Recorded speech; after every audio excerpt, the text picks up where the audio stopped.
আসসালামু আলাইকুম ওয়া রাহমাতুল্লাহি ওয়া বারাকাতুহু। ওয়ালাইকুম আসসালাম হুজুর। ওয়ালাইকুম আসসালাম ওয়া রাহমাতুল্লাহি ওয়া বারাকাতুহু। ওয়ালাইকুম আসসালাম ওয়া রাহমাতুল্লাহি ওয়া বারাকাতুহু। বিসমিল্লাহির রহমানির রহিম। আল্লাহুম্মা সাল্লি আলা মুহাম্মাদ ওয়া আলা আলি মুহাম্মাদ কামা সাল্লাইতা আলা ইব্রাহিম ওয়া আলা আলি ইব্রাহিম ইন্নাকা হামিদুম মাজিদ। আল্লাহুম্মা বারিক আলা মুহাম্মাদ ওয়া আলা আলি মুহাম্মাদ কামা বারাকতা আলা ইব্রাহিম ওয়া আলা আলি ইব্রাহিম ইন্নাকা হামিদুম মাজিদ। ربي زدني علما ربي زدني علما ربي زدني علما رب اشرح لي صدري ويسر لي أمري واحلل عقدة من لساني يفقه قولي وبك نستعين يا مستعان ربي يسر ولا تعسر وتمم علينا بالخير আলহামদুলিল্লাহ, আল্লাহ রব্বুল আলামিনের শুকরিয়া যে আমরা দ্বিতীয় দিনের মতো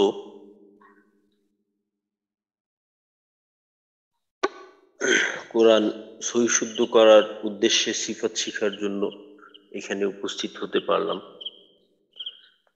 তো গতকালকে আমরা সবার সাথেই পরিচিত হলাম। তো আমাদের সবার ক্ষেত্রে একটা বিষয় হলো এইটা কমন যে আমরা প্রত্যেকেই কোনো না কোনো ব্যস্ততার মাঝে, কেউ হয়তো কর্ম নিয়ে ব্যস্ত, কেউ হয়তো তার শিক্ষার ব্যস্ত, শিক্ষা নিয়ে। তো এই ব্যস্ততার ভিতর থেকে আমাদের এই সময়টা দেওয়া,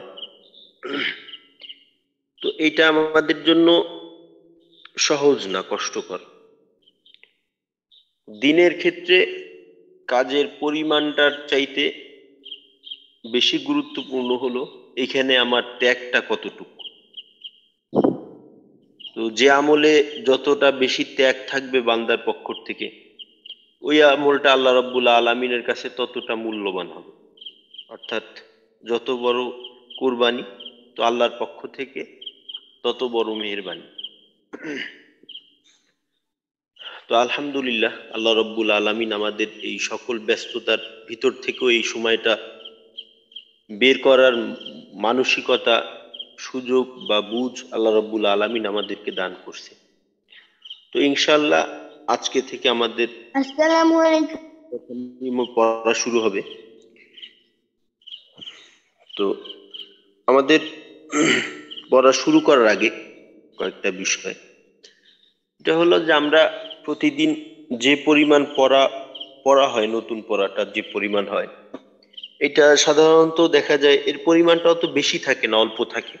তো এইটা আমাদের এই ক্লাসে যতটুকু সময় এর ভিতরেই বেশিরভাগ পড়াই মুখস্থ করে নেওয়া সম্ভব, যেটা মুখস্থ করার। আর অনেক পড়া আছে যেটা বুঝতে পারলেই চলবে, এটা মুখস্থ করার দরকার নেই। তো এটা ক্লাসের মাঝেই ইনশাল্লাহ এটা বুঝে আসবে। তো আমরা ক্লাসের ক্ষেত্রে একটু ক্লাসেই যেন এই বিষয়টা আমরা ক্লিয়ার হয়ে যাইতে পারি, এই দিকে একটু খেয়াল করব আমরা। আর কিছু কিছু পড়া আছে যেটা কিনা ক্লাসের বাহিরেও একটু সময় দেওয়ার প্রয়োজন, তবে ওই সময়টা এমন না যে অন্য কাজ বাদ দিয়ে ওই পড়াটার জন্য আমার সময় দিতে হবে, বিষয়টা মোটে এমন না। আমি আমার বিভিন্ন কাজের ফাঁকে ফাঁকে ওই বিষয়টা যে যতটুকু বাকি থাকবে তো ওইটা আমি ঠিক করে নিতে পারবো। তো আমাদের এই দিকে একটু খেয়াল রাখতে হবে। আর একটা বিষয় হলো যে আমাদের ক্লাসের সময় অনেক ক্ষেত্রে দেখা যায় যে একটা বিষয় বলার ক্ষেত্রে, বোঝানোর ক্ষেত্রে, তো আমি একভাবে যেভাবে বলি তো ওইভাবে সবার বুঝে নাও আসতে পারে, বিষয়টা অস্পষ্ট থাকতে পারে, বা আমার বলার ক্ষেত্রেও কোনো বিষয় দেখা যায় যে বাদ থাকতে পারে। তো এই ক্ষেত্রে আমরা অবশ্যই প্রশ্ন করব। অনেক সময় দেখা যায় যে একটা হলো আমাদের ওস্তাদরা বলতেন যে মানুষ হলো দুই ধরনের মূর্খ, একটা হলো মূর্খ, আরবিতে বলতেন আর কি জাহেল, জাহেল শব্দের অর্থ হলো মূর্খ, আর একটা হলো জাহেলে মুরাক্কাব। এই দুইটা শ্রেণী, একটা হলো অজ্ঞ আর একটা হলো ডাবল অজ্ঞ। এটা হলো কেমন, যে একজন হলো সে জানে না, একটা বিষয় জানে না, কিন্তু তার জানা আছে যে আমি এই বিষয়টা জানি না। যেমন ধরেন যে আমি কোরআন শরীফ ঠিক মতো সহি শুদ্ধভাবে পড়তে পারি না, আমি আমার অবস্থা জানি যে আমি যেটা পড়ি এটা সহি শুদ্ধ হয় না। তো আমি আমার অজ্ঞতা আছে এই ক্ষেত্রে, তো এই বিষয়টা আমার জানা আছে, তো কিছুটা ভালো অবস্থানে আমি আছি। আর একটা হলো যে আমার তিলাওয়াতের অবস্থা যে ঠিক না, সহি শুদ্ধ না, তো এইটাই আমার জানা নেই। তাহলে এর অর্থ কি হইলো, যে আমি হলাম জাহেলে মুরাক্কাব। একটা হলো জানি না, তারপর আবার কি জানি না এইটাও জানি না। তো অনেক সময় হয় কি যে কোনো এক জায়গায় গেলাম, কোনো একটা বিষয় শুনতেছি, তো এইখানে একটা প্রশ্ন আছে, তো এই প্রশ্নটা সবার মাঝে তাৎক্ষণিকভাবে আসে না, কিন্তু এই প্রশ্ন বা এই উত্তরটার প্রয়োজন অনেকেরই আছে। আমারও এই উত্তরটার প্রয়োজন আছে, বা এই উত্তরটা আমার জানা নেই, এমন প্রশ্ন যদি আমাকে করা হয় এই উত্তরটা আমি দিতে পারবো না, কিন্তু এই মুহূর্তে এই প্রশ্নটা আমার মাথায় নেই, তো আর একজনের মাথায় আছে, তো সে যদি ওই প্রশ্নটা করে, তো প্রশ্নটা যদিও একজন করলো, কিন্তু উত্তরটার দ্বারা যে ফায়দাটা এটা আমাদের সকলেরই হবে। তো এই বিষয়টা প্রশ্ন যদি কোনো ক্ষেত্রে প্রশ্ন করার প্রয়োজন হয়, এটা অবশ্যই প্রশ্ন করবেন। কেউ প্রশ্ন থাকলে এইটা চুপ থাকা যাবে না, এটা প্রশ্ন করতে হবে। তো এতে করে কি হবে, যে আমার সমস্যাটা যেমন গেল, তো আমার এই প্রশ্নের মাধ্যমে অন্য ভাইয়েরাও উপকৃত হইতে পারলো। তো এইটা ক্লাসের যদি প্রশ্নটা আসে তো ক্লাসে করবেন, যদি ক্লাসের বাহিরে পরবর্তীতে দেখা গেল যে ক্লাস শেষ হয়ে গেছে, তো প্রশ্নটা মাথায় আসছে, তো আমাদের হোয়াটসঅ্যাপ গ্রুপ আছে, ওইখানেও করতে পারেন। ওইখানেও যদি কোনো প্রশ্ন করা হয়, উত্তর দেওয়া হয়, এইটাও আমরা সবাই দেখতে পারবো। তো ক্লাসের ভিতর বা ক্লাসের বাহিরে যে কোনো সময় যদি কোনো প্রশ্ন আমাদের পড়া রিলেটেড থেকে থাকে, তো এগুলা কিন্তু সামনে আনতে হবে, এগুলা নিজের মাঝে রাখলে চলবে না। আরেকটা বিষয় হলো যে আমাদের অনেক পড়ার সময় দেখা যায় পড়াগুলো একটু শোনার প্রয়োজন হয়, তো পড়া শোনানোর ক্ষেত্রে আমরা আগে আগে থাকার চেষ্টা করব। অনেক সময় অনেক সংকোচ বোধ কাজ করে, যে আমরা প্রত্যেকেই পড়ালেখা করছি, প্রত্যেকেই শিক্ষিত মানুষ, বা অনেকে এখনো পড়ালেখা করতেছি, তো আমরা যারা শিক্ষা জীবনকে অনেকটা পিছনে রেখে আসছি, তো আমাদের জন্য অনেকটা সংকোচ বোধ কাজ করতে পারে, যে এখন আমি আবার পড়া দেব বাচ্চাদের মতো, এটা একটু কেমন, একটু বলতে গেলে একটু লজ্জার মতো কাজ করে। তো এইটা এই ক্ষেত্রে কোনোভাবেই রাখা যাবে না, কারণ এই আমরা হযরত আলী রাদিয়াল্লাহু তাআলা আনহুর একটা উক্তি সম্পর্কে অনেকেই জানি, যে দোলনা থেকে কবরের আগ পর্যন্ত জ্ঞান শিক্ষা করো, জ্ঞান অর্জন করো। তো এই ছাত্র থাকার মাঝে অনেক বড় একটা লাভ আছে। ছাত্র থাকার মাঝে মৃত্যুর আগ পর্যন্ত ছাত্র থাকতে হবে, তো এতে অনেক লাভ, যে এলমে দ্বীন শিক্ষা করা। তো এর যে ফায়দাটা, এর যে লাভটা, যে যে মান সালাকা তরিকান ইয়ালতামিসু ফিহি ইলমান সাহালাল্লাহু লাহু বিহি তরিকান ইলাল জান্নাহ। হাদিসের মাঝে বলা হয়েছে, যে ব্যক্তি এলেম শিক্ষার জন্য পথ চলে, তো এই যে শিক্ষার পথ চলা দ্বারা উদ্দেশ্য হাঁটা এইটা না, অর্থাৎ এলেম শিক্ষার চেষ্টা করে, বা এলেম শিখতে চায়, বা এর পিছনে সে সময় ব্যয় করে, তো তার এই যে কাজটা, এর মাধ্যমে আল্লাহ রাব্বুল আলামিন জান্নাতের পথকে সহজ করে দিবে। আরো আছে যারা তলেবে এলেম, অর্থাৎ দিনের এলেম শিখে শেখারত অবস্থায় আছে, তো তাদের জন্য ফেরেশতারা এই তলেবে এলেমদের পায়ের নিচে তাদের নূরের পর বিছাই দেয়। আবার এক হাদিসের মাঝে আছে যে যারা দ্বীনি ইলম শিক্ষা করে তাদের জন্য একেবারে সমস্ত প্রাণী কুল তাদের জন্য দোয়া করতে থাকে। এমনকি এইভাবেও খাস করে বলা আছে যে গর্তে পিপিলিকা থেকে নিয়ে একেবারে সমুদ্রের নিচে তলদেশের মাছেরাও এই তলেবে ইলমদের জন্য দোয়া করে। তো আমরা তলেবে ইলম থাকার চেষ্টা করবো, ওই আমাদের মাঝে যে ভাবটা এই সংকোচ বোধ এইটা দূরে রাখবো, সবসময় আমরা ছাত্র থাকবো মৃত্যুর আগ পর্যন্ত। তো এতে করে এই ফায়দাগুলো আমাদের থাকবে, এই লাভগুলো আমাদের হইতে থাকবে। তো মোট কথা যেটা বলতেছিলাম যে পড়াশোনার ক্ষেত্রে সবাই পিছনে থাকবো না, আগে আগে থাকার চেষ্টা করব। তো যদিও আমাদের পড়া শোনানোর জন্য দেখা যায় যে আমরা যতজন আছি প্রত্যেকের জন্য সময়টা যথেষ্ট না। আমাদের এই 1 ঘন্টা সময়ের ভিতরে নতুন পড়া এবং পিছনের গুলা সবার থেকে শোনা, এটা সময়টা যথেষ্ট না। যতটুক পাওয়া যায় তো ওই সময়ের মাঝে চেষ্টা করব পড়া শোনানো। আর অস্পষ্ট থাকলে অবশ্যই বিষয়টা জানাবো। তো গতকালকে বলা হয়েছিল যে আজকে আমরা মাখরাজ সম্পর্কে জানবো। আমাদের এই পড়াটা হলো 3 ধাপের। প্রথম দিকে আমরা মাখরাজ সম্পর্কে জানবো, যেটা জানার জন্য আমরা অলরেডি অনেকেই মাখরাজ সম্পর্কে আমাদের ধারণা আছে। তো তারপর আমরা সিফত সম্পর্কে জানবো। তো সিফতের বিষয়ে, সিফতের প্রয়োজনীয়তা নিয়ে ইনশাল্লাহ 2-1 দিন পরেই আলোচনা হবে। আর সিফতের কয়েকটা ধাপ আছে, এই ধাপগুলো শেষ করার পর যখন আমাদের সিফত সম্পর্কে জানাটা শেষ হবে তখন ইনশাল্লাহ এটার বাস্তবায়নের চেষ্টা করব এবং শেষের দিকে আমরা প্রত্যেকটা হরফ সিফত অনুযায়ী সহি শুদ্ধভাবে উচ্চারণের চর্চা করব এবং শেষে গিয়ে 11টা সূরা মশক করব। এর মাধ্যমে ইনশাল্লাহ আমাদের এই কোর্সের সমাপ্তি হবে। তো আজকে আরেকটা বিষয় যে এই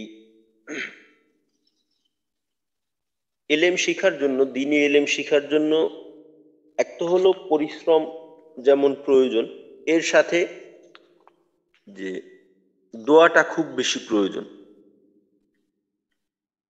কারণ এটার যে সম্পর্ক এটা হলো আল্লাহ রাব্বুল আলামিনের পক্ষ থেকে, সরাসরি আল্লাহর পক্ষ থেকে আসবে। যে মাইয়ুরিদিল্লাহা বিহি খায়রা ইউফাক্কিহু ফিদ্দিন, হাদিসের মাঝে আসছে যে আল্লাহ রাব্বুল আলামিন যার মঙ্গল চান, আল্লাহ রাব্বুল আলামিন যার ভালো চান তাকে দ্বীনের বুঝ দান করেন, দ্বীন শিখান। ইউফাক্কিহু ফিদ্দিন, তাকে দ্বীনের আপনার কথা বুঝ ঠিক দান শুনতে করেন। পাচ্ছি না আমরা। আচ্ছা, হ্যাঁ, আমার কথা কি শোনা যাচ্ছে? সবার ক্ষেত্রে এক কিনা? হুজুর আমি শুনতে পাচ্ছি। জি, শোনা যাচ্ছে। শুনতে পাচ্ছি। আচ্ছা, ঠিক আছে, মাশাআল্লাহ। শোনা যাচ্ছে হুজুর, শোনা যাচ্ছে। জি, মাশাআল্লাহ। জি জি জি জি শোনা যাচ্ছে। অনেক সময় হয় আমার কি, জি পক্ষ থেকে শোনা যাচ্ছে। Thank you. জি, ঠিক আছে। জাযাকাল্লাহ খাইরান। অনেক সময় হয় কি যে মনে করেন আমার নেটওয়ার্কের সমস্যা থাকলে আপনাদের জন্য শোনাটা অস্পষ্ট হয়ে যায়, শুনতে পারেন না ঠিক মতো। আবার অনেক সময় হয় যে ব্যক্তিগত নেটওয়ার্কের সমস্যা থাকার কারণে কথাগুলো শোনা যায় না। তো এমন প্রবলেম হইলে অবশ্যই জানাবেন। তো যেটা বললাম যে আমাদের যেমন দিনের এলেমটা অর্জনের জন্য, জ্ঞান অর্জনের জন্য যেমনটা আমাদের পরিশ্রমেরও প্রয়োজন, দোয়ার প্রয়োজনটা পরিশ্রমের থেকেও বেশি। তো এক্ষেত্রে আমরা প্রত্যেকে, আসসালামু আলাইকুম। ওয়ালাইকুম আসসালাম। হ্যাঁ, আচ্ছা, একটা বিষয় যে আমাদের যদি কারো কোনো বিষয়ে বলার প্রয়োজন হয় ওই ক্ষেত্রে আমরা হাত উঠাবো, হাত দেখিয়ে তারপর যদি বলতে বলা হয় তাহলে বলবো আর কি। এই যেটা বলতেছিলাম যে দোয়ার প্রয়োজনটা আমাদের অনেক বেশি। তো আমরা প্রত্যেকেই প্রত্যেকের জন্য দোয়া করব। আপনারা আমার জন্য এবং বাকি সাথী ভাইদের জন্য দোয়া করবেন। আমি ইনশাল্লাহ আমার জন্য দোয়া করব, আপনাদের জন্য অবশ্যই দোয়া করব। তো যেহেতু আমার দায়িত্বটা আপনাদেরকে বিষয়টা বুঝানো, আপনাদেরকে জানানো, তো আমার জন্য আপনারা দোয়া করবেন যেন আল্লাহ রাব্বুল আলামিন আমাকে পরিপূর্ণ হক আদায়ের মাধ্যমে যেভাবে বললে আমার হকটা আদায় হয়, বলার হকটা, এবং যেভাবে বললে আপনারা উপকৃত হতে পারেন, আল্লাহ রাব্বুল আলামিন যেন আমাকে ওইভাবে বলার এবং বোঝানোর তৌফিক দান করেন। এবং নিজেদের জন্য দোয়া হলো যে আল্লাহ রাব্বুল আলামিন যেন এর দ্বারা আমাদের উপকৃত হওয়ার তৌফিক দান করেন। আর আমাদের এই যে উদ্দেশ্য নিয়ে আমাদের এটা শুরু করা বা শিখতে আসা, এই উদ্দেশ্যটাকে আল্লাহ রাব্বুল আলামিন যেন কবুল করেন। মোট কথা হলো যে আল্লাহ রাব্বুল আলামিনের রাজি খুশি। তো আল্লাহ রাব্বুল আলামিন যদি সন্তুষ্ট থাকেন তাহলে প্রত্যেকটা জিনিসই হবে। তো যেমনটা কিনা কবি বলেন যে, যদি তুমি আমার হও তাহলে সবই আমার, যদি তুমি আমার না হও তাহলে কিছুই আমার না। বাংলায় বললাম যে কবিতাটা হলো আগার তু মেরা তো সব মেরি, এরকম যে আসমান জমিন সবই আমার, কারণ পৃথিবীর সবকিছুর মালিক হলো আল্লাহ রাব্বুল আলামিন। তা আল্লাহ রাব্বুল আলামিন যদি আমার হয়ে যায় তাহলে সবকিছুই আমার, আর আল্লাহ রাব্বুল আলামিন যদি আমার না হন তাহলে কিছুই আমার না, কারণ যেহেতু সবকিছুর মালিক আল্লাহ। তা আল্লাহ রাব্বুল আলামিন যেন আমাদের উপর সন্তুষ্ট হন, তো এতে করে আমাদের সব সাধ্য সিদ্ধি হবে ইনশাল্লাহ। আর আমরা প্রতিদিন ক্লাসের শুরু করি হলো বিসমিল্লাহ, দুরুদ শরীফ, এবং এর সাথে দুইটা দোয়া পড়ি, রব্বি জিদনি ইলমা আর রব্বি ইশরাহ লি সাদরি ওয়া ইয়াসসির লি আমরি, এই দোয়া পড়ি। আর শেষে আরেকটা রব্বি ইয়াসসির ওয়া লা তুআসসির। তো এমন কিছু দোয়া, দুরুদ শরীফ, বিসমিল্লাহর মাধ্যমে আমরা আমাদের ক্লাস শুরু করি। তো আমরা প্রত্যেকেই এই দোয়াটা আমার সাথে সাথে পড়ার চেষ্টা করবেন প্রত্যেকেই। আর শেষের দিকে গিয়ে আমরা মজলিস শেষের দোয়া পড়ি। তো এইটাও প্রত্যেকেই আমরা পড়ার চেষ্টা করব। তো এইভাবে আমাদের ক্লাস শুরু এবং শেষ হবে। তো আজকে আমাদের আলোচ্য বিষয়টা হলো মাখরাজ।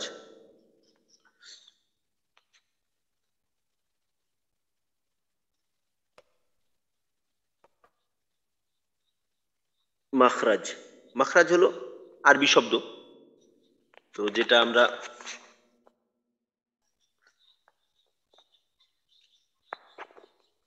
এটা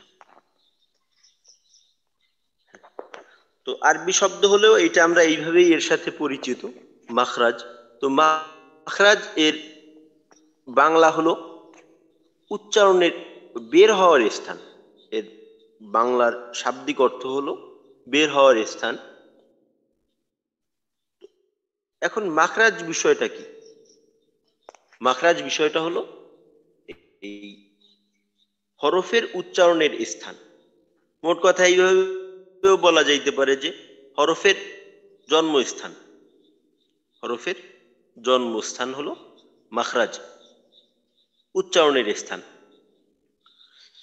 তো এই মাখরাজ জানাটা আমাদের জন্য প্রয়োজন কেন? প্রয়োজনটা হলো এই জন্য, যেহেতু আমরা আরবি ভাষাভাষী না, আরবি উচ্চারণটা করার জন্য যে সমস্ত আমাদের অর্গান ব্যবহার হয়, ওই অর্গানগুলা ব্যবহারের সাথে আমরা পরিচিত না, ওইভাবে ওইটা ব্যবহারের অভ্যস্ত আমরা না।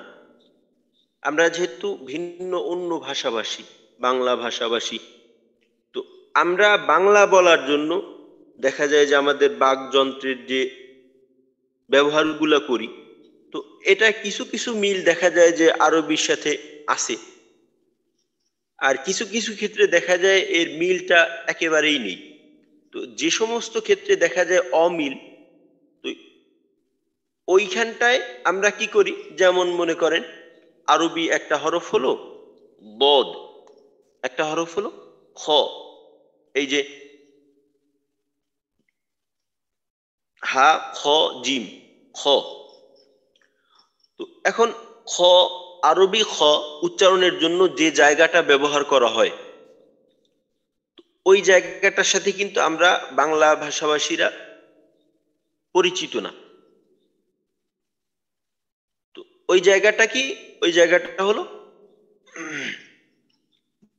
হলকের শেষ, গলার শেষ অংশ থেকে উচ্চারণ হয় খ। তো যেহেতু এই জায়গার সাথে আমরা পরিচিত না, তো আমরা কি করি, এই খয়ের কাছাকাছি বাংলা একটা উচ্চারণের জায়গা থেকে এই উচ্চারণটা করার চেষ্টা করি, সেটা হলো বাংলা খ।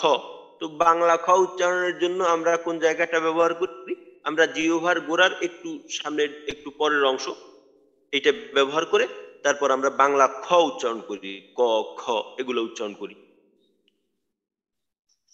এই যে আমি এই ভুলটা করলাম, এর কারণটা কি?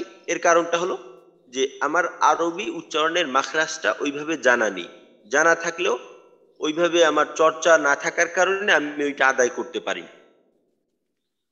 তো এই জন্য আমাদের আরবি হরফের উচ্চারণের মাখরাজগুলো জানা থাকা দরকার। অন্যথায় যেহেতু আরবি আমাদের মাতৃভাষা না, এটা বলে শুনে আমরা অভ্যস্ত না, সুতরাং আমরা এইটা পরিপূর্ণভাবে করতে পারবো না, আমাদের উচ্চারণটা ভুল হয়ে যাবে। তো এই উচ্চারণগুলা ঠিক করার জন্য আমাদের প্রথম যে বিষয়টা প্রয়োজন ওইটা হলো মাখরাজগুলা সম্পর্কে জানা। তো মাখরাজ এর শাব্দিক অর্থ হলো বের হওয়ার স্থান বা উচ্চারণের স্থান বলতে পারেন।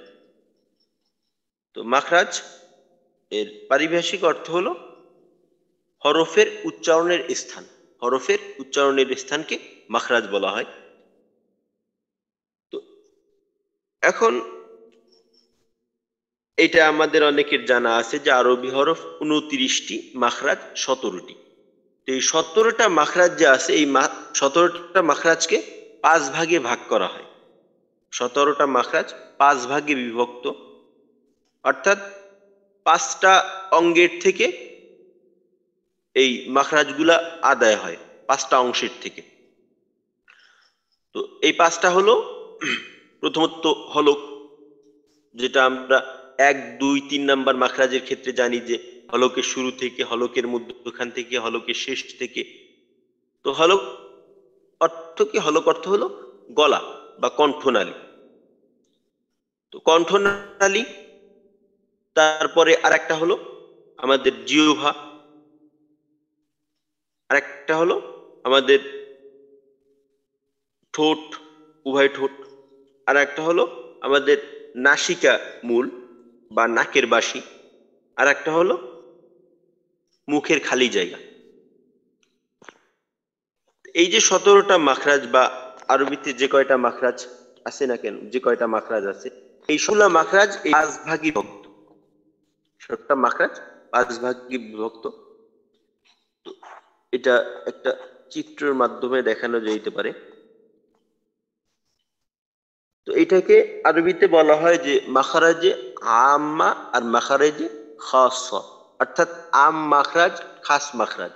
তো আম খাস এই দুইটা শব্দের সাথে আমরা অনেকে পরিচিত, যে আম মাখরাজ, খাস মাখরাজ। এই খাস মাখরাজ হলো 5টি, আর আম মাখরাজ হলো 5টি, আর খাস মাখরাজ হলো 17টি। তো এই 5টা জায়গা কি কি? 5টা জায়গা যেমনটা কিনা একটু আগে আমি বললাম, যে এখানে দেখেন চিত্র সহকারে দেখানো আছে। যে প্রথমে আরবিতেও লেখা আছে, বাংলায়ও লেখা আছে আল হালক। শিরোনামটা হলো হরফের উচ্চারণের প্রধান 5টি স্থান। হরফের উচ্চারণের প্রধান 5টি স্থান। তো এই স্থানগুলোর থেকেই বাকি মাখরাজের সংখ্যাগুলো বের হবে। তো প্রথমে হলো আল হালক, আল হালকু বা কণ্ঠনালী। দ্বিতীয়তে দেখানো আছে আল লিসান বা জিহ্বা। তারপর আশাফাতাইন, 2 ঠোঁট। আশাফাতান দেওয়া আছে, বা আশাফাতাইন বা আশাফাতান। আশাফাতান 2 ঠোঁট। তারপর 4 নম্বরে আল জাউফু বা মুখের খালি জায়গা। 5 নম্বরে আল খয়সুম, নাসিকামূল বা নাকের বাসি। তো এই বিষয়টা আমাদের জানা থাকা দরকার। আর একটা বিষয় হলো যে এখানে 5টা আরবি শব্দ আছে। তো দেখা যায় যে আমাদের আরবি শব্দ উচ্চারণ করা বা মনে রাখার ক্ষেত্রে একটু দুর্বলতা আছে, যেহেতু আমরা এটার সাথে ওইভাবে পরিচিত না বা অভ্যস্তও না। আমরা চেষ্টা করব এই শব্দগুলা মনে রাখার চেষ্টা করব। যদি মনে না রাখতে না পারি সমস্যা নেই, তবে চেষ্টা করব, কারণ এইটাও কিন্তু একটা ভালোবাসার নিদর্শন। একটা হাদিসের মাঝে আছে যে আহিবুল আরবা লিসালাসিন, যে তোমরা আরবদেরকে বা আরবিকে 3 কারণে ভালোবাসো।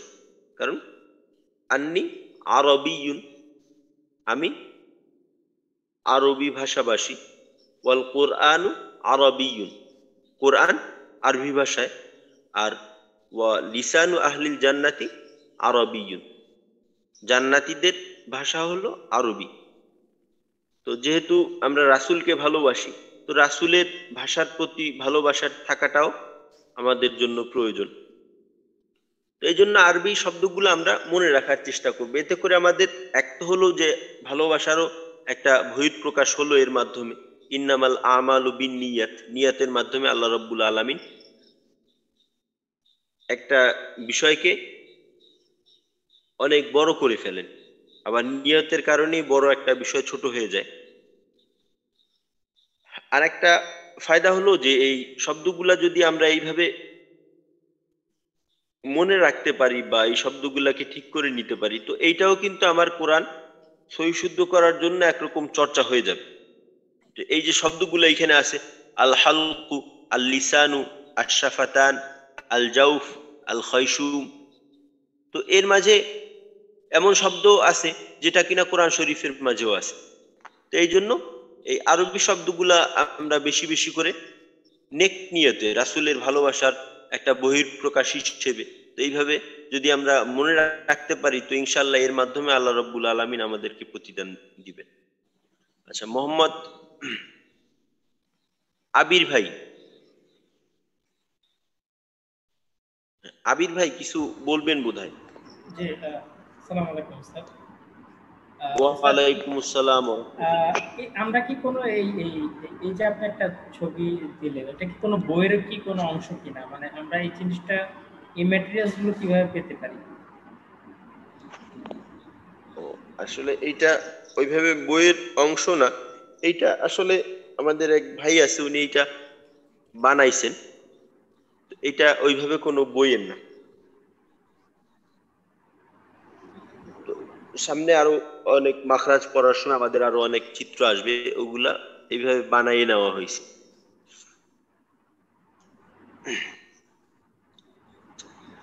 তো আচ্ছা, এবার তানভীর ভাই,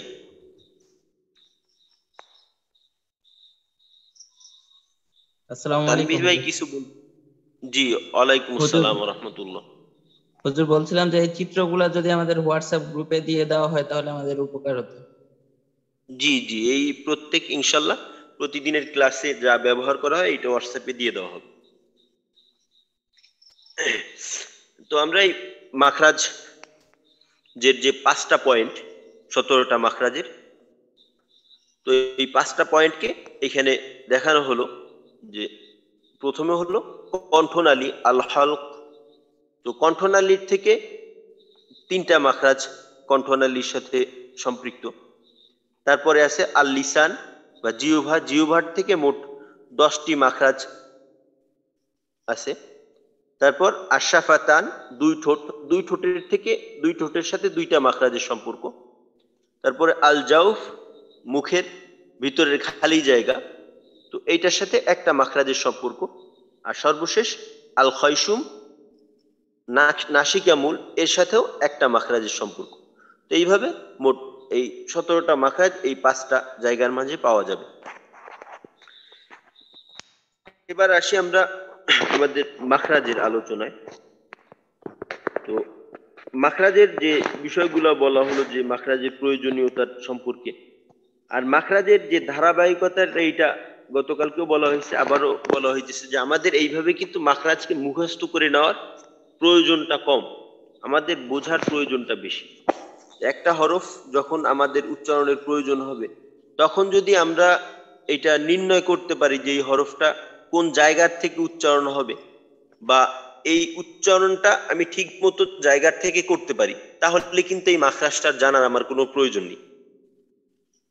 যেমন মনে করেন এই বাংলা অনেক উচ্চারণ আছে, দেখা যায় অনেকে ঠিক মতো করতে পারে না, যেমন ক, খ, ব, ভ। তো এই উচ্চারণগুলোর ক্ষেত্রে দেখা যায় যে একটু সমস্যা হয়। তো যে ব্যক্তি ব এবং ভ এই দুইটা উচ্চারণকে পার্থক্য করে বলতে পারে, তো তার কিন্তু এই উচ্চারণ কৌশলটা ওইভাবে পুঁথিগত বিদ্যা অর্জন করার প্রয়োজন নেই, কারণ এর ফলাফলে যে উচ্চারণটা যে রূপটা থাকবে, তো এইটা সে ওই পুঁথিগত বিদ্যা অর্জন ছাড়াই সে করতে পারে। ব, ভ, বাস।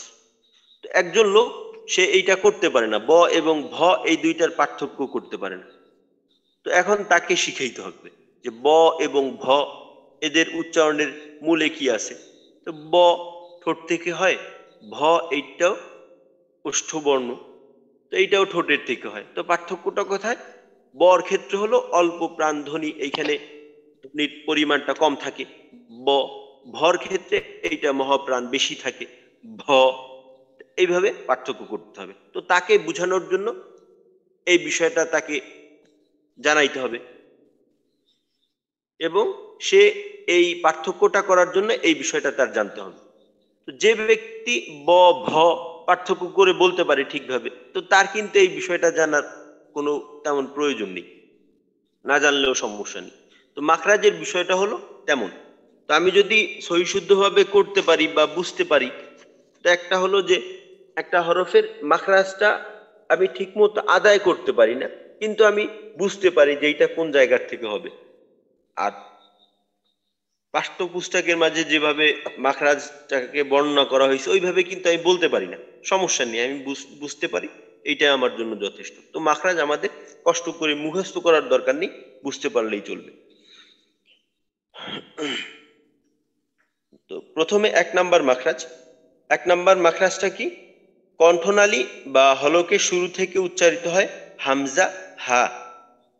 হামজা হা 1 নাম্বার মাখরাজ। আমরা এইভাবে পড়ছি, 1 নাম্বার মাখরাজ হলকের শুরু থেকে হামজা হা, বা হলক কণ্ঠনালী শুরু থেকে হামজা হা। এইখানে একটা বিষয় আগে আমাদের যেহেতু হয়েছিল যে এখানে মাখরাজের আলোচনাটা একটু ভিন্নভাবে, একটু বিস্তারিত ভাবে আলোচনা করার চেষ্টা হবে মাখরাজগুলা। তো একটা বিষয় মনে রাখতে হবে যে দেখা যাবে যে একই মাখরাজের মাঝে একাধিক হরফ পাওয়া যায়, একই মাখরাজে একাধিক হরফ পাওয়া যায়। কখনো কোনোভাবেই দুইটা হরফ একই পয়েন্টের থেকে উচ্চারিত হয় না, দুইটা হরফ একই পয়েন্টের থেকে উচ্চারিত হয় না। যদিও এইখানে দেখা যায় 1 নম্বর মাখরাজের মাঝে যে হলকের শুরু থেকে হামজা হা বলা হলো, তো একেবারে হলকের শুরুর একই স্থান বা একটা বিন্দু যদি দেওয়া হয়, এক বিন্দুর স্থান থেকে যে দুইটা হরফ উচ্চারণ হয়, বিষয়টা কিন্তু মোটেও তেমন না। বিষয়টা হলো হামজা, এই আমাদের কণ্ঠনালীকে যদি আমরা 3 ভাগ করি, একটা হলো শুরুর অংশ, মাঝের অংশ, শেষের অংশ। তো কণ্ঠনালীটা তো আমাদের দেখা যায় কারো গলায় লম্বা থাকে, কারো একটু ছোট থাকে।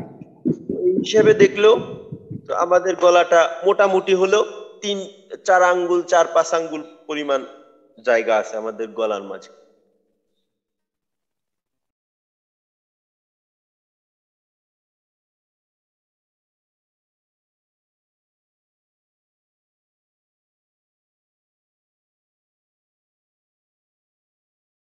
তো এইভাবে যদি শুরুর অংশে আমরা মনে করেন 1 ইঞ্চি জায়গা পেলাম হলকের শুরুতে, হলকের শুরুতে মনে করেন এইটা হলো হলক। তো হলকের শুরুর অংশ এতটুক, দ্বিতীয় মাঝের অংশ, উপরে শেষের অংশ। তো হলকের শুরুটা হবে নিচের দিক থেকে, আর হলকের শুরুটা হলো এই আমাদের নিচের যে একটা গর্তের মতো আছে, গলার বুকের উপরের অংশে একটা গর্তের মতো, তো ওইখান থেকে হলকের শুরু। তো মনে করেন এইখানে হলকের শুরু একটু যতটুক দেখানো হলো, তো এই জায়গাটায় কিন্তু মনে করেন 1 ইঞ্চি পরিমাণ জায়গা বা 1.5 ইঞ্চি পরিমাণ জায়গা। তো হামজা এবং হা এই দুইটা কিন্তু উচ্চারণের ক্ষেত্রে একটু উপর নিচ আছে, হামজার উচ্চারণ হলো হলকের শুরুর নিচের অংশ থেকে, আর হায়ের উচ্চারণ হলো হলকের শুরুর উপরের অংশ থেকে। এইটা যখন আমরা উচ্চারণ করব তখনই কিন্তু এই পার্থক্যটা একটু গভীরভাবে খেয়াল করলে বুঝে আসে। যেমন হামজা জবর আ, হা জবর হা। তো এইখানে একটু খেয়াল করে দেখেন যে আ যখন আমরা বলি আ, ই, উ, তখন যে অংশের ব্যবহার হয় হুবহু ওই অংশের ব্যবহার কিন্তু হা, হি, হু এটা করার সময় হয় না। এই যে পার্থক্যটা বলা হইলো, এই পার্থক্যটা আমাদের জানা থাকা ভালো। তবে যদি নাও জানি তাহলেও এই ক্ষেত্রে আমাদের সমস্যা হবে না, কারণ হামজা হলকে শুরুর যে অংশ থেকে উচ্চারণ করি আ, আপনি হাজার চেষ্টা করলেও হাকে অতটা নিচের থেকে এইভাবে বলতে পারবেন না। বলাটা অনেক কষ্টকর, এত কষ্ট কেউ করবে না। হ, তখন হায়ের উচ্চারণ হবে হ, হা তো না, হা। এইভাবে বললে অটোমেটিকলি হলকে শুরুর উপরের অংশ হার ক্ষেত্রে ব্যবহার হবে। তবে এই পার্থক্যটা আমাদের জানা থাকার প্রয়োজন। এই জন্য তো অনেক সময় দেখা যায় যারা একটু গভীরভাবে খেয়াল করে তেলাওয়াত মনোযোগের সহিত যারা সহি শুদ্ধ করার জন্য পড়ার চেষ্টা করে, তো তাদের ক্ষেত্রে এই খটকাটা লাগতে পারে যে মাখরাজ বলার ক্ষেত্রে বলা হলো যে হামজা এবং হা একই জায়গার থেকে, কিন্তু উচ্চারণ করতে গেলে দেখা যায় একটু পার্থক্য। তো ওই সময় যদি আমার এই বিষয়টা জানা থাকে যে যদিও হামজা এবং হা একই মাখরাজের অন্তর্ভুক্ত বলা হয়েছে, কিন্তু দুইটার ক্ষেত্রে একটু পার্থক্য আছে। হামজা হলো একটু নিচের অংশে, হা হলো একটু উপরের অংশে, তো তখন আমার আর এই সমস্যাটা থাকবে না। তো এইটা গেল আমাদের 1 নাম্বার মাখরাজ।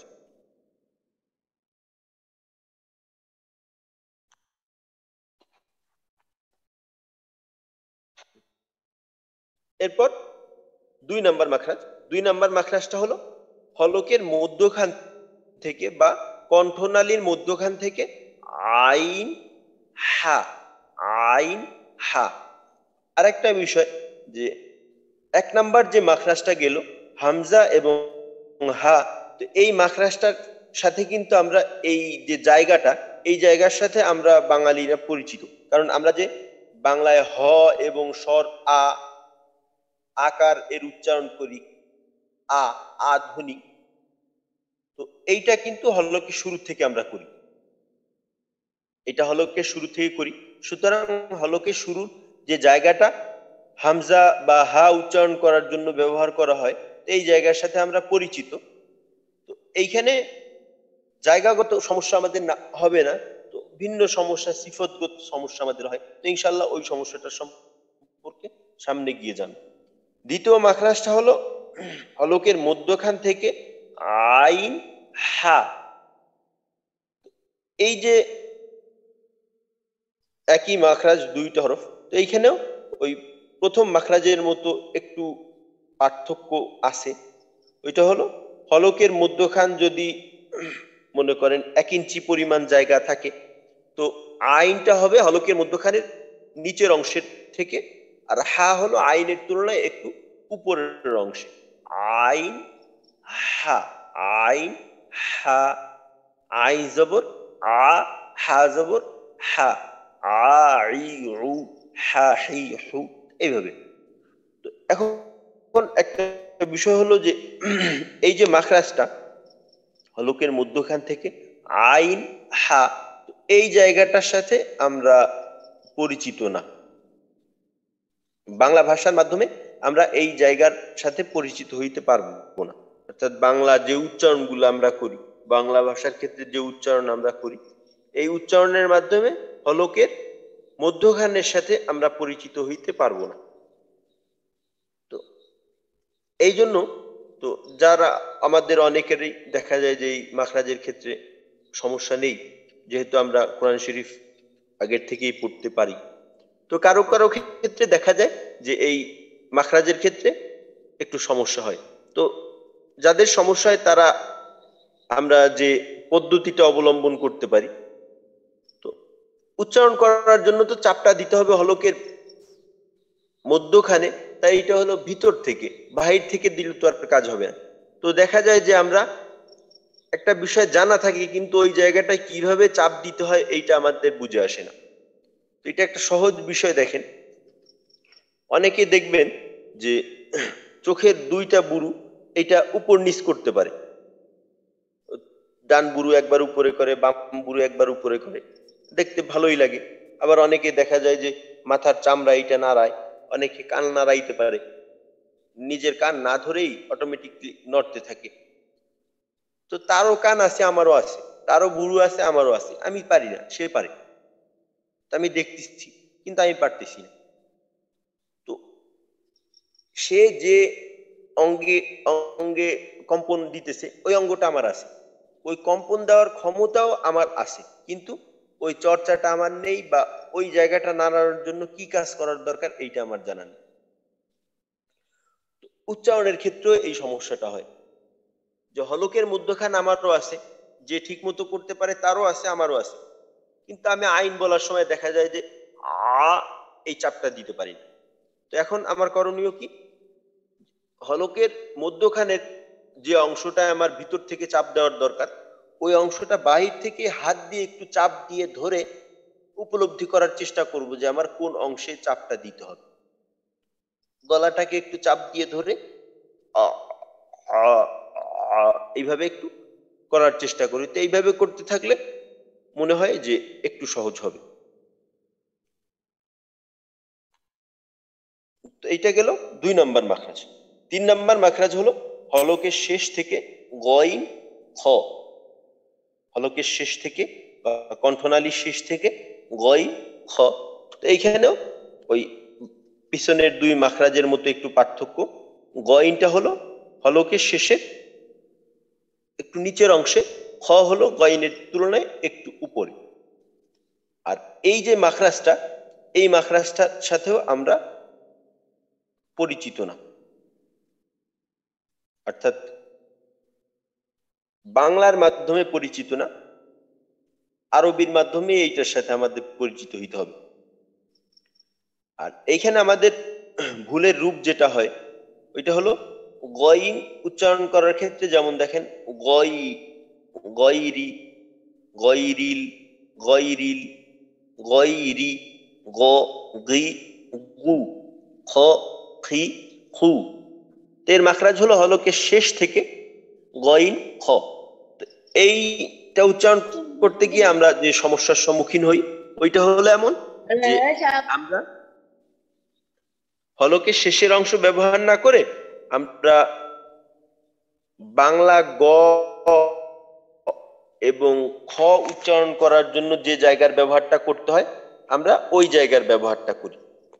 তো এই ক্ষেত্রে আমাদের খেয়াল রাখতে হবে যে একটা হলো যে আমার উচ্চারণটা যদি ঠিক নাও হয়, মনে করেন আমি গইন উচ্চ করার সময় আমার উচ্চারণটা হয়ে যাইতেছে গ, তো অর্থাৎ বাংলা উচ্চারণ করার জন্য যে জায়গা ব্যবহার করি, গইন এর উচ্চারণ করার জন্য, বাংলা গ উচ্চারণ করার জন্য যে জায়গার ব্যবহার করি, অর্থাৎ বাংলা গ বা খ উচ্চারণ করার জন্য যে ব্যবহার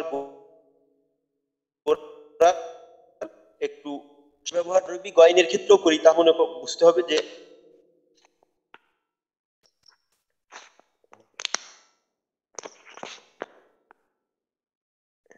তো এটা যদি আরবির ক্ষেত্রেও করি তাহলে বুঝতে হবে যে আমার এই জায়গাটা ভুল হইতেছে। তো গইন এবং খ হলো হলকের শেষ থেকে গইন খ।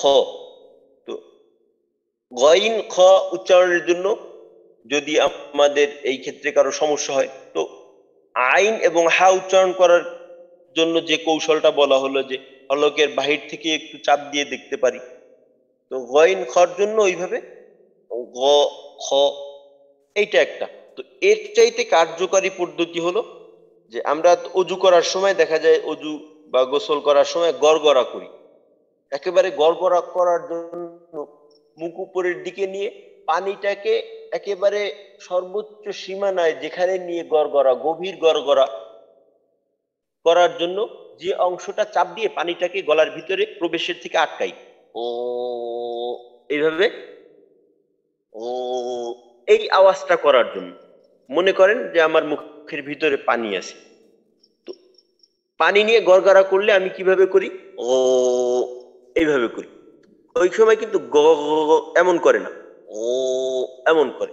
তো এই আওয়াজটা করার জন্য আমি কোন অংশের ব্যবহারটা করি? এইটা যদিও আমি বাংলা ভাষার ক্ষেত্রে উচ্চারণ করার জন্য এই জায়গার ব্যবহার করি না, কিন্তু গড়গড়া করার জন্য আমরা এই জায়গার ব্যবহারটা করি। গো এই যে জায়গাটার ব্যবহার করলাম, হুবহু এই জায়গাটার ব্যবহারের মাধ্যমে আমার গয়নি উচ্চারণ করতে হবে। তখন আমি কিন্তু গ বলবো না, গ বলবো। গ, গি, গু, তারপর খর ক্ষেত্রে খ, খি, খু। এইভাবে আমরা এই 3 নম্বর যে মাখরাজটা আছে, এই মাখরাজের ক্ষেত্রে যে ভুল হয়, এই ভুল থেকে আমরা এইভাবে চেষ্টা করলে ইনশাল্লাহ সহজে বাঁচতে পারবো। আর এইখানে ভুল হওয়ার প্রবণতাটা কম না, বেশি। 1 নাম্বার মাখরাজের ক্ষেত্রে দেখা যায় যে মাখরাজগত সমস্যাটা আমাদের কম, 2 নাম্বার মাখরাজের ক্ষেত্রে দেখা যায় মাখরাজগত সমস্যাটা বেশি। তবে বেশি হলেও ওই যে ভুলটা ওইটা চোখে পড়ে বেশি। অর্থাৎ চোখে তো না, চোখে বলা যায় না, ওই ভুলটা কানে বাজে বেশি, যে কারণে দেখা যায় যে ওইটার প্রতি একটু বেশি মেহনত করা হয়, বেশি চেষ্টা করা হয়, যার মাধ্যমে ওই ভুলটার প্রবণতা বেশি থাকলেও ভুলটা সংশোধন করা সম্ভব হয়। আর গইন খ এই দুইটার ক্ষেত্রে ভুল এর পরিমাণ বেশি, কিন্তু ভুলের যে রূপটা, ওই রূপটার থেকে সঠিকের রূপটার পার্থক্যটা বেশি দূরে মনে হয় না আমাদের জন্য। কিন্তু একজন আরবের সামনে, যারা আরবি ভাষাভাষী, তাদের সামনে গিয়ে যদি আমি বলি গইন জবর গ, খ জবর খ, তো সে কিন্তু না হেসে থাকতে পারবে না, সে হেসে দেবে। যদি বাংলার ক্ষেত্রে দেখা যায় যে আমরা এই উচ্চারণ এইভাবে ভুল করি, একেবারে কঠিন ভাবে ভুল করি। একটা বর্ণের জায়গায় ড এর জায়গায় যদি চ এর জায়গায় ছ বলি, ছ এর জায়গায় যদি চ বলি, হ্যাঁ, তখন তো বাকিরা শ্রোতারা হাসবে। তো আরবরা এইভাবে হাসবে, কারণ তারা এইটা বুঝতে পারে। তো আমরা যেহেতু বুঝতে পারি না, আমাদের কাছে এটা হাস্যকর না, তো তাদের কাছে এটা হাস্যকর হয়ে যাবে। তো যাই হোক, এই 3 নাম্বার মাখরাজের ক্ষেত্রে যে বিষয়টা বলা হলো, এইটা একটু খেয়াল করব। এইখানে ভুলের পরিমাণটা বেশি, কিন্তু এই ভুলটা আমাদের কানে বাজে কম, যে কারণে আমরা এইখানে এই ভুলটার থেকে বাঁচার জন্য বেশি একটা চেষ্টা করি না। তো এইখানে আমাদের একটু খেয়াল করতে হবে।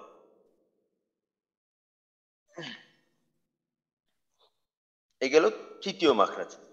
তো ওই যে 5টা ভাগের কথা বলা হয়েছিল, যে হরফ উচ্চারণের মূল 5টা জায়গা। তো প্রথমটা ছিল কণ্ঠনালী বা হলক।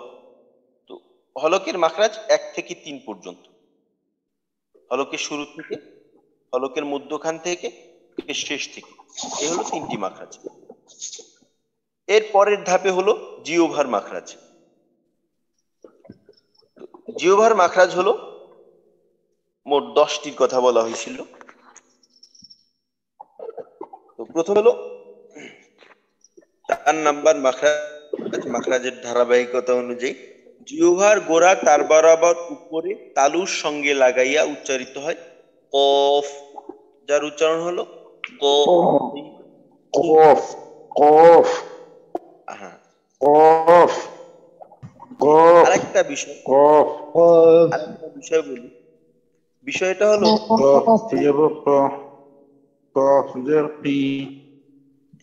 বিষয়টা হলো যে মাখরাজ পড়ার সময় মাখরাজ কিন্তু হরফের নামের মাখরাজ না, হরফের উচ্চারণের মাখরাজ। আমাদের এইখানে কারো কারো প্যাচ লাগে। তো যেমন মনে করেন 1 নাম্বার মাখরাজটাই দেখি। 1 নাম্বার মাখরাজটা কি ছিল? হলকের শুরু থেকে হামজা হা। তো আমরা যখন হামজা বলি, হামজা, তখন কিন্তু হলকের ব্যবহারটাই হয় না, হলকের শুরুর ব্যবহার হয় না, অথচ হামজার মাখরাজ কিন্তু হলকের শুরু। তো এইখানে বিষয়টা কি? 1 নাম্বার মাখরাজ হলকের শুরু থেকে বলা হলো হামজা হ্যাঁ, হ্যাঁ, ঠিক আছে। হামজা যখন বলি তখন কিন্তু হলক অর্থাৎ কণ্ঠনালীর কোনো ব্যবহারই হয় না, হামজা। অথচ বলা হইতেছে যে হামজার মাখরাজ হলো হলকের শুরু। তো এইখানে কারণটা কি, বা আমরা যদি এমন যখন প্রশ্ন আছে। হরকত হ্যাঁ, সহ পড়তে যাব কাহিনী কি? তখন যখন হরকত সহ পড়তে হ্যাঁ, যাব তখন বলেন। হামজা মাকরাজটা আসবে। হ্যাঁ, মাশাআল্লাহ কামরুল ভাই, এই কথাটাই আমি বললাম যে মাখরাজ কিন্তু হরফের উচ্চারণের মাখরাজ, হরফের নামের মাখরাজ না। কারণ একটা হরফ যখন উচ্চারণ করা হয় তখন তার একক কাজ দেখা যায়, আর যখন একটা হরফের নাম বলা হয় তখন কিন্তু একটা নাম লেখার, যেমন এইখানে লেখা আছে কফ, এই কফ হরফটা লেখা আছে। তো এই হরফটাকে আপনাকে বোঝানোর জন্য যে এটা কি একটা গোল, দেখা যায় যে অর্ধ চাঁদের মতো, ডান মাথা একটা গোল করা, উপরে দুইটা ফোঁটা দেওয়া। তো এই যে চিহ্নটা, এইটা আমি আপনাকে কিভাবে বুঝাবো? তো এই জন্য এটার একটা নাম দেওয়া হয়েছে। নামটা কি? নামটা হলো কফ। এর নামটা হলো কফ আপনাকে বোঝানোর জন্য। কিন্তু যখন এর উচ্চারণটা করব তখন তার মূল কাজ শুরু হবে। তো এই জন্য বলা হলো যে মাখরাজ কিন্তু হরফের উচ্চারণের মাখরাজ, হরফের নামের মাখরাজ না। কারণ এমনও হরফ আছে যে হরফের নামের মাঝে ওই হরফটার অস্তিত্বই নেই। যেমন মনে করেন আলিফ বা হামজা, এই যে দুইটা আরবি হরফ বা আরবি অক্ষর, এই দুইটা হরফের নাম লিখতে গেলে কিন্তু হামজা লিখতে গেলে হামজার নামের মাঝে হামজা হরফটাই পাওয়া যায় না। হামজার নামটা কি? হামিম জবর হাম, জা, হা জবর জাহ, হামজা। এখানে কিন্তু হামজা হরফটাই নেই। তারপর আলিফ, আলিফ লিখতে গেলে হামজা জবর আ, লাম, ফাজের লিফ, আলিফ। তো এইখানেও কিন্তু আলিফ নামের মাঝে আলিফ অক্ষরটা নেই, আলিফ হরফটা নেই। এটাই বলা হলো যে মাখরাজ হলো হরফের উচ্চারণের মাখরাজ, হরফের নামের মাখরাজ না। তো 4 নাম্বার মাখরাজ, জিহ্বার গোড়া তার বরাবর উপরের তালুর সঙ্গে লাগাইয়া মধ্য দুই নুক্তাওয়ালা কফ, দুই নুক্তাওয়ালা কফ। কফ, এই যে এই যে 4 নাম্বার মাখরাজ, এই 4 নাম্বার মাখরাজ বা এই কফ, কফ উচ্চারণ করার জন্য যে অংশের ব্যবহারটা করতে হয় জিহ্বার গোড়া, তো এইটার ব্যবহারের সাথে আমরা পরিপূর্ণভাবে পরিচিত না। তবে এর কাছাকাছি অংশের ব্যবহার আমরা করি, যেমন বাংলা ক, খ এগুলো উচ্চারণ করার জন্য। তো ক উচ্চারণ করার জন্য আমরা জিহ্বার যে অংশটা ব্যবহার করি এর থেকে আরেকটু পেছনের অংশ ব্যবহার করতে হবে কফ উচ্চারণ করার জন্য। ক একটা হলো ক, ক আর ক, এই দুইটার মাঝে পার্থক্য কি হইল? শুনতে পার্থক্য বোঝা যায়, কিন্তু কাজের ক্ষেত্রে কি করলাম হলো, যখন আমি বললাম ক তখন জিহ্বার গোড়ার একটু সামনের অংশ ব্যবহার করলাম, আর যখন বললাম ক তখন জিহ্বার গোড়ার অংশ ব্যবহার করলাম। এখানে আরেকটা বিষয় বলা হলো, জিহ্বার গোড়া তার বরাবর উপরের তালুর সঙ্গে লাগাইয়ে উচ্চারিত হয়। তো তালু বলতে কি? তালু বলতে উপরের যে অংশটা, অর্থাৎ এটাকে বলা হয় সাকফুল ফামি বা মুখের ছাদ, মুখের ছাদ। তো মুখেরও ছাদ আছে, উপরের অংশ। শুধুমাত্র আমাদের ঘর বাড়িতে ছাদ আছে তা না, মুখের ছাদ হলো যেটা আমরা তালু বলি বাংলায়, আর আরবিতে বলা হয় সাকফুল ফামি, যেটার যদি শাব্দিক বাংলা অর্থ করা হয় তাহলে হয় হইছে মুখের ছাদ। তো জিহ্বার গোড়াকে উপরের তালুর সঙ্গে লাগাই উচ্চারিত হয় কফ, ক, তি, কু, আক, ইক, উক, এইভাবে। তারপর 5 নাম্বার মাখরাজ, 5 নাম্বার মাখরাজ হলো জিহ্বার গোড়া হইতে একটু আগে বাড়াইয়া তার বরাবর উপরের তালুর সঙ্গে লাগাইয়া উচ্চারিত হয় কাফ, বা অনেক সময় দেখা যায় অনেক জায়গায় অনেক বইয়ের মাঝে মধ্যখান পেঁচানো কাফ, এইভাবেও লেখা হয়। তো যেটাই বলেন সমস্যা নেই, ওইটাও ঠিক আছে।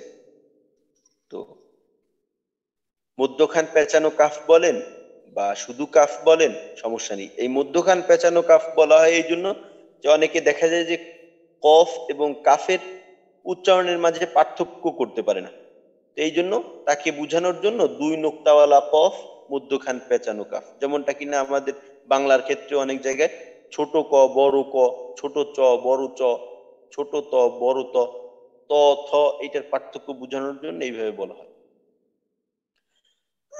তো এই যে 5 নাম্বার মাখরাজ, তো এই 5 নাম্বার মাখরাজের যে জায়গাটার কথা বলা হইলো, এইটা আমাদের জন্য মোটেও সমস্যাকর না, একেবারেই আমরা পরিপূর্ণভাবে এর সাথে পরিচিত।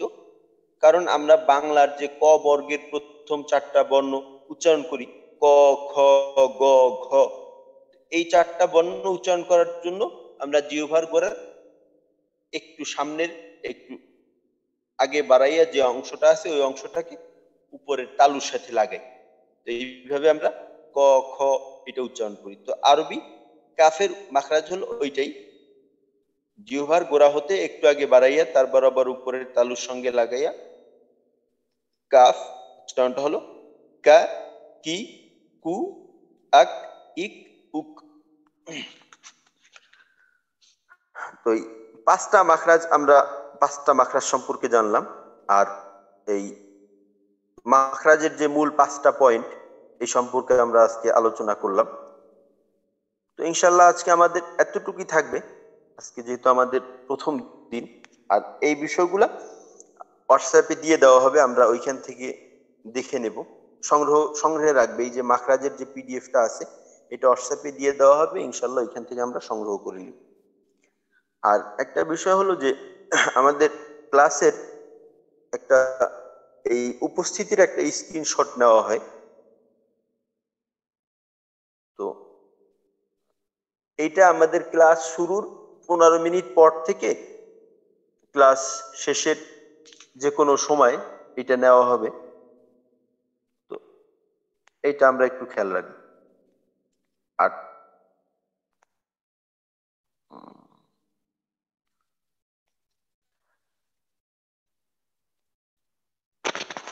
এই আজকের যে বিষয়গুলা হইলো, যে বিষয় সম্পর্কে আলোচনা, যেহেতু এখন আমাদের 2 মিনিটের মতো সময় আছে, তো এই বিষয়ে যদি কারো কোনো প্রশ্ন থেকে থাকে তাহলে জানাবেন।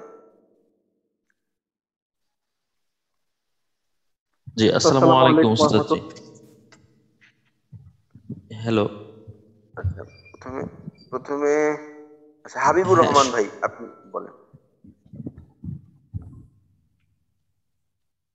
জি, যদি পড়ানোর পাশাপাশি আমরা পড়া দিতে পারি তাহলে ভালো হতো মনে হয়। ইনশাল্লাহ এটা আগামীকাল থেকে ইনশাল্লাহ নেওয়া হবে। আচ্ছা, এবার সব্য সাচি ভাই বোধহয় কিছু বলতে যাচ্ছিলেন। জি ওস্তাদ জি, আমি বলতে চাচ্ছিলাম এই যে বাংলা যে আমরা ক উচ্চারণ করি নরমালি, এটাই তো কাফ না, মানে কাফের মাখরাজটা তো আসলে ওইটাই 5 নাম্বার মাখরাজ, হ্যাঁ যেটা মানে ক খ গ ঘ হ্যাঁ, 4টা মানে অক্ষরের মাখরাজটাই কাফ, তাই না? জি জি জি।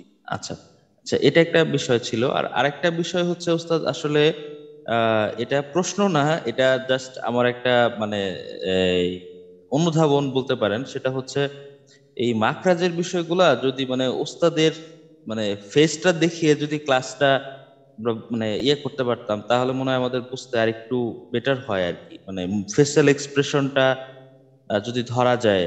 এটা এটা যদিও এটা মানে আপনাদের নীতির নির্ধারণী ব্যাপার, এটা জাস্ট আমার একটা প্রস্তাব ছিল আর কি।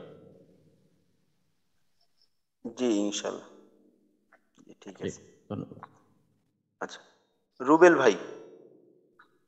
জি ওস্তাদ, মাখরাজের আম ও খাস মাখরাজ যেটা বলছেন আমি ঠিক বুঝি নাই, আরেকটিবার বলবেন। আম ও খাসের ব্যাপারটা কোনটা কয়টি? এই আম মাখরাজ বলতে এই মোট মাখরাজের সংখ্যা তো হলো 17টি মোট মাখরাজের। আর একটা বিষয় কি, যে আমরা দেখা যায় যে অনেক সময় অনেক সাথী ভাইরা থাকে যারা কিনা এগুলা নিয়ে একটু বাড়তি পড়াশোনা করে, তো আমরা আমাদের ক্লাসে কিন্তু যে বিষয়গুলা, যে মতটা ভারী বেশি, তো ওইটাই বলা হয়। তো মাখরাজের সংখ্যা যদি আপনি বিস্তারিত ভাবে যারা এই ব্যাপারে পড়াশোনা করে, তো ওইখানে দেখা যায় যে বিভিন্ন মত আছে। মাখরাজের সংখ্যার মাঝেও দেখা যায় কম বেশি বলে, বা অনেকে হরফের সংখ্যার মাঝেও যে 29টা হরফ আমরা বলি, তো দেখা যায় যে ওইখানে কেউ কেউ আরো 2টা হরফ একটু বাড়াইয়ে বলে, যে 30টা বা 31টা এমন। তো মাখরাজের সংখ্যার ক্ষেত্রে ওইভাবে একটু কম বেশি করে অনেকে। তো মাখরাজ যাই হোক, তো আমরা যেহেতু সবচাইতে বেশি যে মতটা ভারী ওইটাই আমরা এইখানে উল্লেখ করব। তো 17টা মাখরাজ যে আছে, এই 17টা মাখরাজ মূলত 5টা জায়গার থেকে উচ্চারণ হয়, 5টা জায়গার সাথে সম্পৃক্ত। তো ওই 5টা যে জায়গা আছে, ওই 5টা জায়গাকে বলছিলাম যে মাখরাজে আম্মা, মাখরাজে আম্মা বা মাখারিজে আম্মা। আর এই 17টা যে আলাদা আলাদা ভাবে মাখরাজ, ওইটাকে বলা হয় মাখারাজে খাসা বা আম মাখরাজ, খাস মাখরাজ। আম মাখরাজ হলো 5টি, যে হলক, 2টা ঠোঁট, তারপর জিহ্বা, তারপর নাকের বাসি, আর একটা হলো মুখের খালি জায়গা। এই 5টাকে বলা হয় আম মাখরাজ। আর বাকি যে 17টা, এটা হলো খাস মাখরাজ। এই বিষয়টা যদি আমরা মনে রাখতে পারি ভালো, না মনে থাকলে কোনো সমস্যা নেই। জি জি ওস্তাদ। জি ঠিক আছে। আচ্ছা, আমাদের একটা বিষয় হলো যে ক্লাসের সময়টা 1 মিনিট বেশি হয়ে গেছে। তো যদি অনেক সময় দেখা যায় যে ক্লাসে একটু দেরি হয়ে যায়, তো এই ক্ষেত্রে আমার হলো যে যদি কারো কোনো প্রয়োজন থাকে তাহলে সে চলে যেতে পারবেন, এক্ষেত্রে আমার অনুমতি নেওয়ারও প্রয়োজন হবে না। যদি আমাদের কারো কোনো ব্যস্ততা থেকে থাকে, তো অনেক সময় দেখা যায় যে অনেকের প্রশ্ন থাকে, কিন্তু আমার হয়তো প্রশ্ন আছে, আমার একটু সময়ও আছে, আমি সময় দিতে পারবো, আর অন্য এক ভাইয়ের দেখা যায় তার ব্যস্ততা আছে, সে তার জন্য সময় দেওয়াটা একটু কষ্টকর হবে। তো ওই ক্ষেত্রে যার সময় নেই সে চলে যেতে পারেন, আমার অনুমতি নেওয়ার অনুমতি দিয়ে দিলাম, তার অনুমতি নিয়ে বের হইতে হবে। আচ্ছা আশিক ভাই। আসসালামু আলাইকুম উস্তাদ। ওয়ালাইকুম আসসালাম ওয়া রাহমাতুল্লাহ। উস্তাদ, সিফাত শব্দটার অর্থ কি? আচ্ছা, সিফাত শব্দটার শাব্দিক অর্থ যদি বলা হয়, তো শাব্দিক অর্থ হলো গুণ, নিয়ম, পদ্ধতি, অবস্থা, নীতি ইত্যাদি। এটা হলো শাব্দিক অর্থ। তো ইনশাল্লাহ সিফত সম্পর্কে আমরা অচিরেই বিস্তারিতভাবে জানব। আর এইটার প্রয়োজনীয়তাটা হলো একেবারে অপরিহার্য প্রয়োজনীয়তা আমাদের জন্য। আচ্ছা ঠিক আছে আশিক ভাই। জি উস্তাদ, ধন্যবাদ। মিজানুর রহমান ভাই।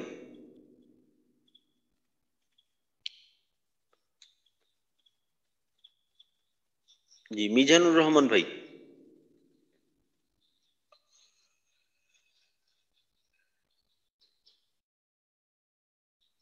আচ্ছা ঠিক আছে। তো আর কেউ আছেন? আচ্ছা ওস্তাদ জি, আমি আশরাফুল ভাই। জি জি সব্যসাচী ভাই, আপনি শেষ করেন, আশরাফুল ভাইয়ের কাছে পরে আসেন।